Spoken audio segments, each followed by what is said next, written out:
Let's get into the first discussion now. The Lagos State government has warned that the fourth wave of COVID-19 infections may be imminent.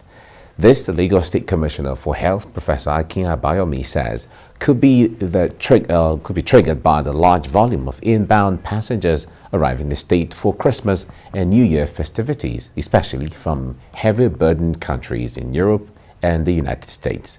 The state government is currently implementing strategies to prevent and mitigate the possible fourth wave of COVID-19 infections by enforcing COVID-19 laws and guidelines and ramping up testing as well as its vaccination drive.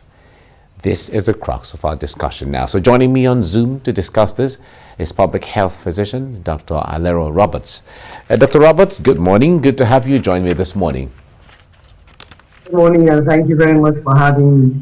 Great. Now, when we had COVID last year, people talked about the issue of the possibility of a second wave, and some were skeptical, but eventually second wave came, third wave came. We're talking about the fourth wave, the likelihood of a fourth wave.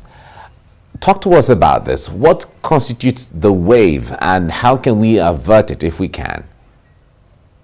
The wave very simply is unprecedented rise in the number of cases, which also means that there could be a rise in the number of cases of serious disease, hospitalizations, and death. And we now have a pattern that we have seen over the last 3 waves, that the rise in the number of cases coincides with the return of Nigerians to the country at holiday periods. The second wave coincided with the summer holidays last year, when we had actually reduced the number of cases to zero, new daily cases to zero.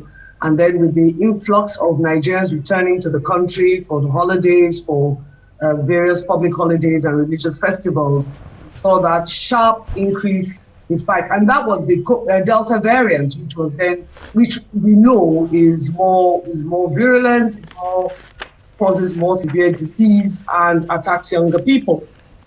That went down, and then at Christmas last year, towards the beginning of Christmas holidays last year, we saw a spike again. We were expecting it. We put out the warnings. The executive governor did not lift the sanctions on nightclubs, restaurants, and church gatherings, religious gatherings. So the wave wasn't as severe as it had been in the summer. We've seen the third wave again coincide with the summer holidays and the return of Nigerians to the country for the holidays, so that it is expected that with the coming Christmas and Yuletide celebrations and return of Nigerians to the country, there is very definitely a danger of a fourth wave. As at yesterday, we had 0 new cases, but we are not resting on our oars, and that basically describes the wave. All right, as it is, since there's a trend, and this trend is identified, like you have given us, an idea of what led to the second and the third, and then the likelihood of a fourth wave. What can we do at this time as a people, and especially from the government, when they're talking about measures that can be put in place to prevent this? What can we do as a people? This is the time when our collective responsibility can really make a difference. I mean, the thought of having severe lockdown measures put in place just absolutely fills us all with dread. It's something that nobody wants. And so we beg, plead, implore everybody, once the vaccine starts rolling out in your area, please, please, please, please, please, go and get vaccinated. That's the first thing we can do. If everybody gets vaccinated, we can reduce dramatically the onset of severe disease and death. And severe disease affects everybody because it affects our health system. Once there's severe disease, hospitals are being inundated with COVID cases. That is what we don't want. So please, as soon as the opportunity arises, go and get your vaccination. That's an absolute imperative. Of course, we must continue to maintain the non-pharmaceuticals interventions as much as possible. Please avoid overcrowded indoor events. That is imperative. We know these overcrowded indoor events in Lagos, most and generally, they are packed. there's no need. We don't need to attend so many parties so that we can live longer and stronger to attend many more parties in the future. Thankfully, in the churches and the mosques, the religious gatherings are still maintaining the non-pharmaceutical interventions of spacing out, insisting on masks on entry. It's tiresome, it's tedious, I hate it myself, but if it's going to keep us all safe, please, let's do it. All right. Now, all of this is, especially when you have to get to a place where you used to go to freely, and now there are protocols where, oh, sorry, can you ensure you get your face mask? And then sometimes you forget your face mask in the car, you have to go back, to pick it, and things like that, where we can understand. But talk to us basically from the window of enlightenment. A lot of people still feel that there are motives behind vaccination. There are people who are giving all kinds of theories from religious perspectives, and stuff. And we expect that enlightenment should be heightened at times like this. Talk to us about this. We don't see much of that outside there. There actually is quite a lot going on. And you are right, there is an agenda to this whole vaccination campaign. The agenda is to keep Nigerians alive.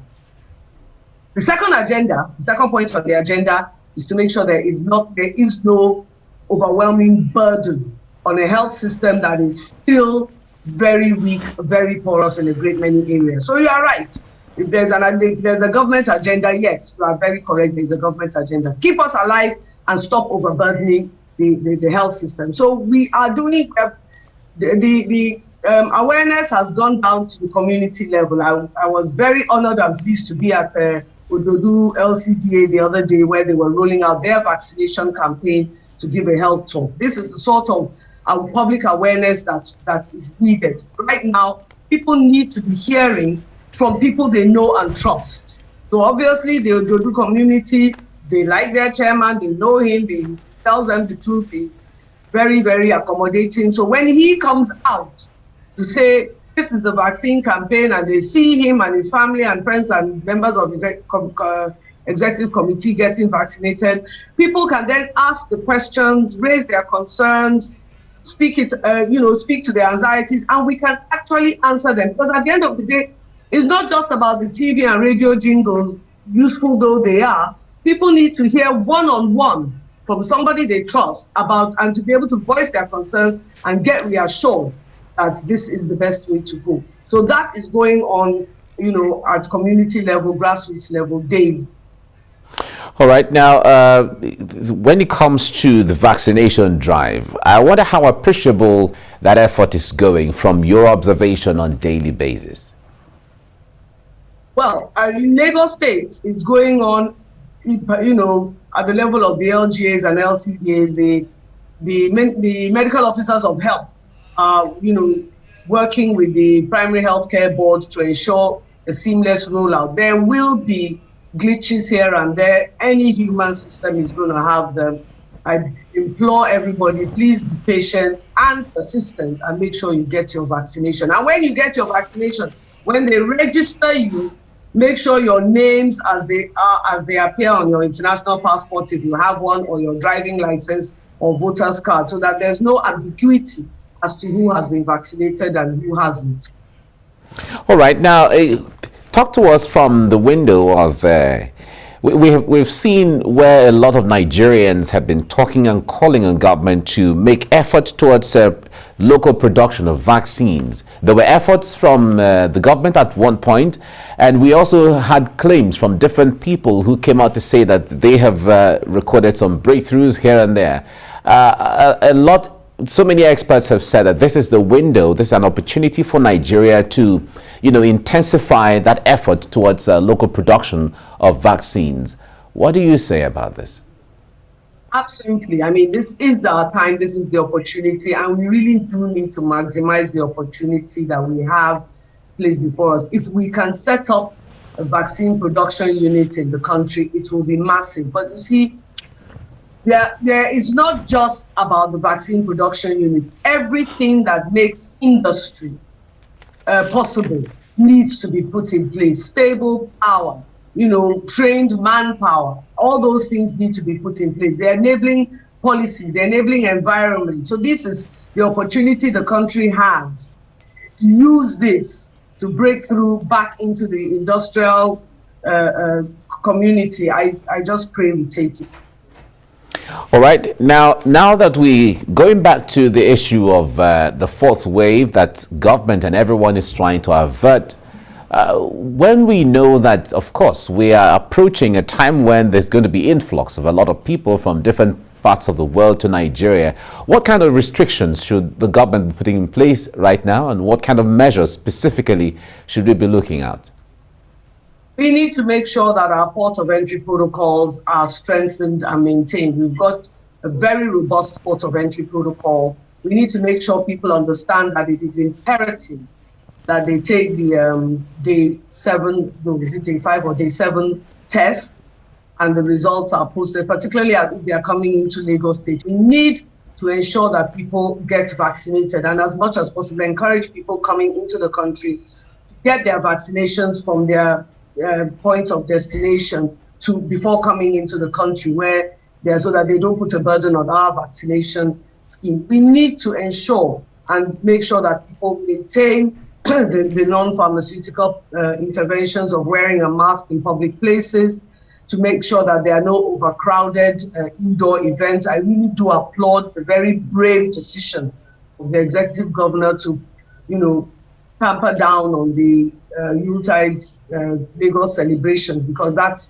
it's a difficult decision to take, I know, because of the economic fallout and whatever that we are facing. But these are things that we absolutely need to do, because our health system is still not in a position robust enough to cope with a surge in cases. And that's just the truth.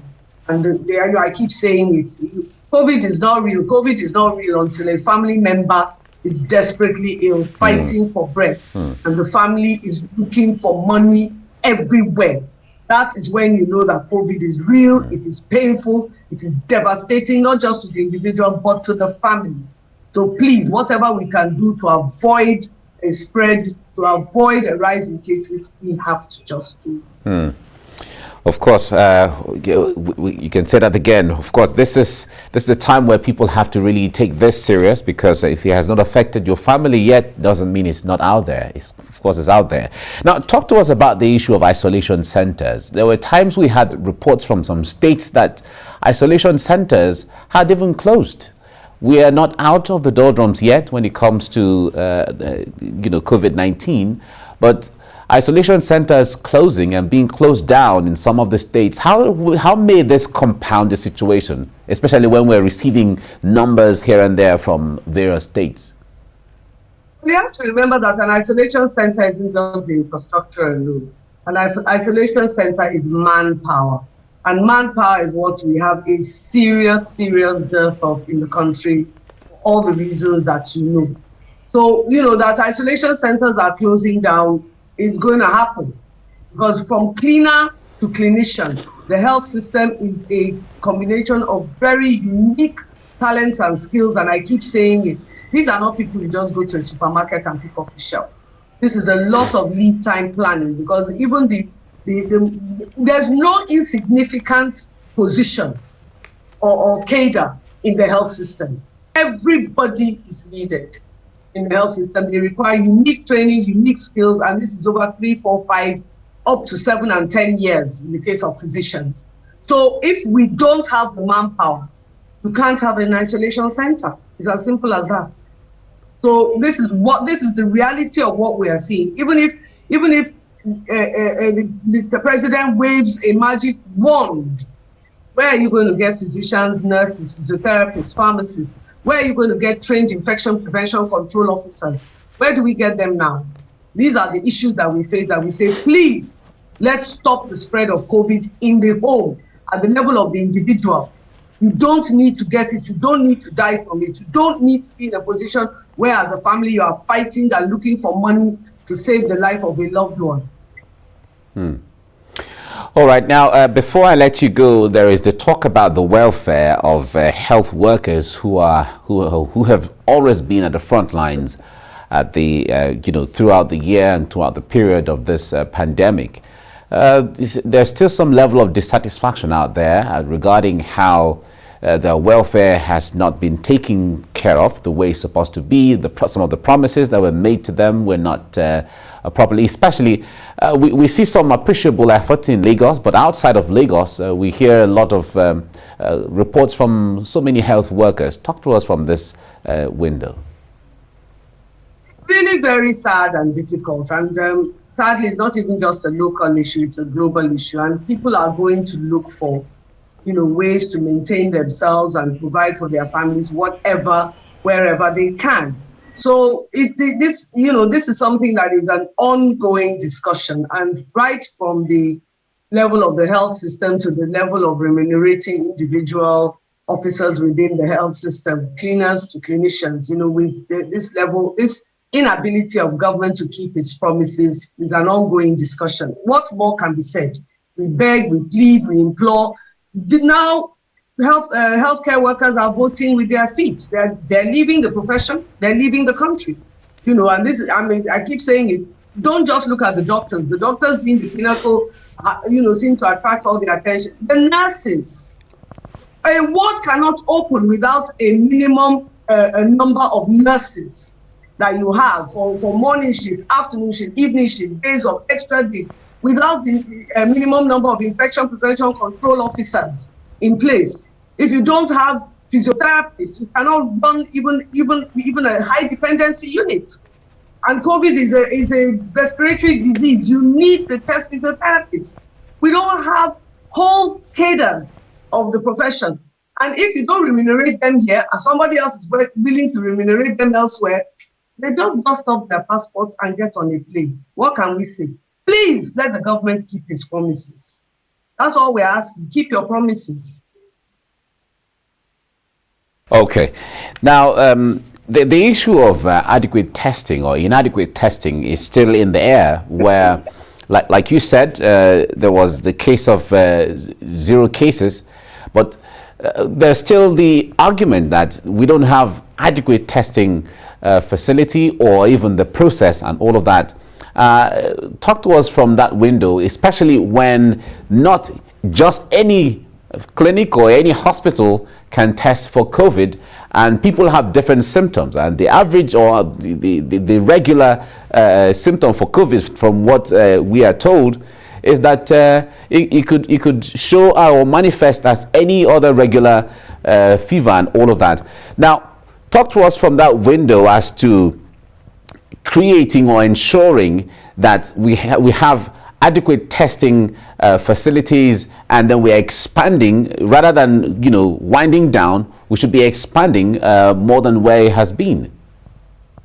Well, there are several issues concerning the testing case, the issues of testing. In Lagos, to be fair and honest, we've got quite a lot of testing facilities. We've got testing centers that are quite adequately staffed, trained and manned and available. And if you do present with symptoms and you need a test, most and generally you can get a test and get results within 24 hours. I know outside Lagos, this is not the situation. And one of the things we had seen is that the federal government had set up I think 69 testing laboratories around the country, some of which were never even commissioned or put into use because there was no demand for it, there was no trained manpower for it, and getting consumables became an issue. But Lagos, that is not our situation. If we need to carry out a test because you've presented with symptoms, most and generally, we can get the test and get the results within 24 hours. It has also helped that a lot of centers have sprung up to do the demand testing,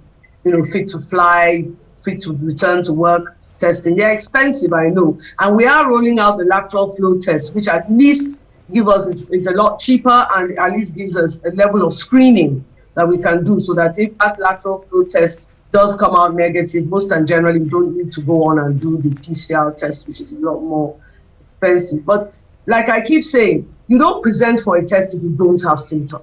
So, I could be sitting here and I could be positive for COVID just sitting here and be completely asymptomatic. The danger is that I could spread it, and I could spread it to somebody more vulnerable. Hence, if I'm going out, I have to wear a mask. I have to make sure I maintain my distance. I have to make sure that I'm washing my hands and sanitizing all the time. So this issue of testing, don't let's take it out of context. Somebody who does not have any symptoms will not present for a test. And why should he or she present for a test?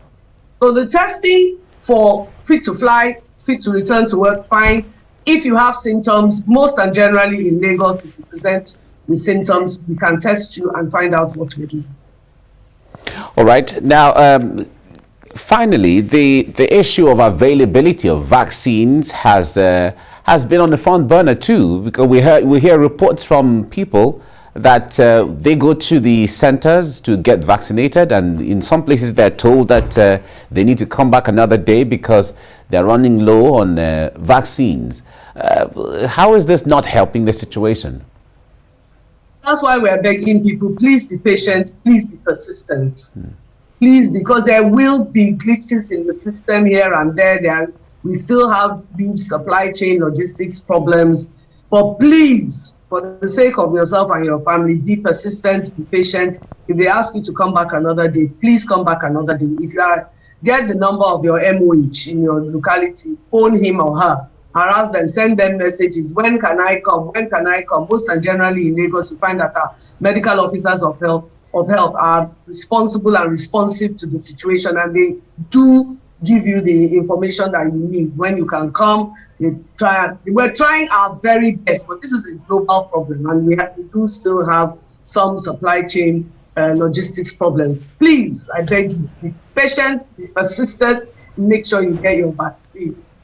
All right.